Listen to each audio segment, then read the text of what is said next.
Welcome back to my channel, guys. It's me, Irvin, with a manga volume review. This is one that I finished about a week ago, but I did not have time whatsoever to make a video for you guys, so I'm excited to do this video for you guys finally. And I have not showcased it in a manga haul. Probably will showcase it this month.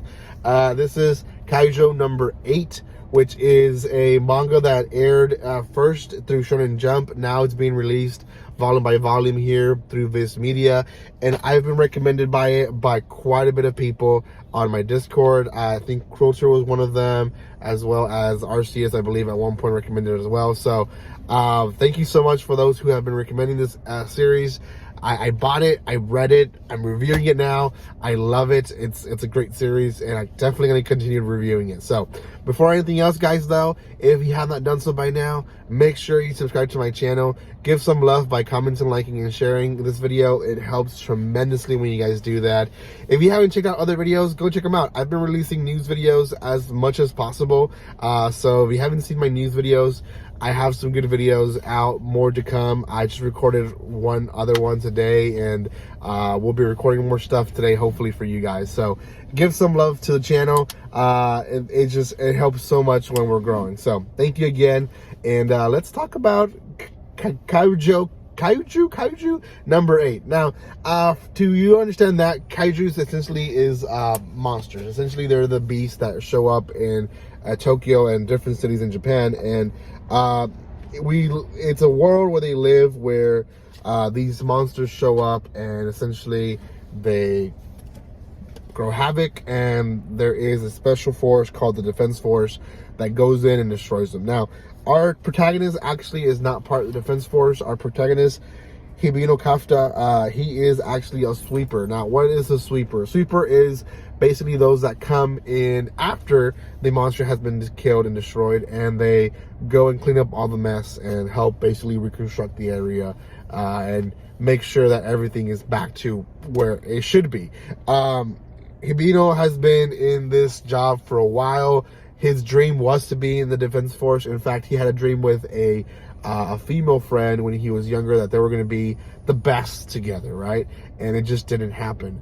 The story itself follows him and basically him getting into the Defense Force, or hopefully getting to the Defense Force. It doesn't really end there completely. So he meets a young fella by the name of Reno, or Ichikawa, and Ichikawa is taking a part-time job in the sweepers. Later on, we find out that he does that because he is trying to get some insights for training for when he gets tested. Now, Ichikawa and Mr. Hibino go into a job at one point, and Hibino gets infected by these kaijus, or almost his body's overtaken by one of them. It almost seems like that, but they quickly find out that Hibino can actually still control his body, and eventually Ichikawa and Hibino find out that Hibino can actually turn back into a human.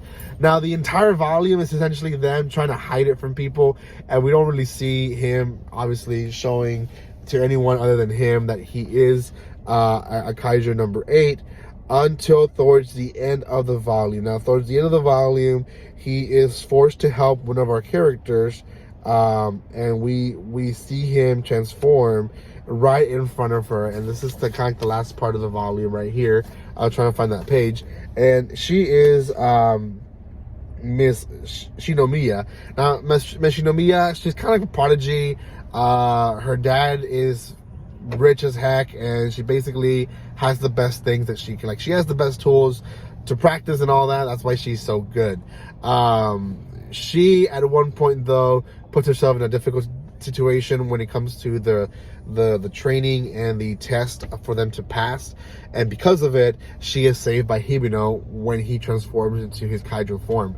Now, obviously, this is a big no-no. People don't like kaiju, so he obviously did a mistake at this end of the volume, but by revealing to her that, he's letting her know that he's able to control himself as a monster, or a kaiju monster, and himself as a human. The other character that we know is Ashido, and Ashido is basically the face of the Defense Force. She is #1 Defense Force person in eyes of so many people. We don't know if that's completely true. We just know that she's basically the face of the Defense Force, and she again is friends with Hibino when they were younger, and Ashido essentially it has left him behind. She pursued her dream, became the best of the best, and she has a hate relationship with Hibino because she also wanted him to be at her level with her in the Defense Force, basically them two being the superstars that they should be. Now Hibino obviously is older now. He's in his 30s. He's not as strong as he was in his younger years. So when he starts the training and then the process of him trying to pass the exams, he's not doing so well. And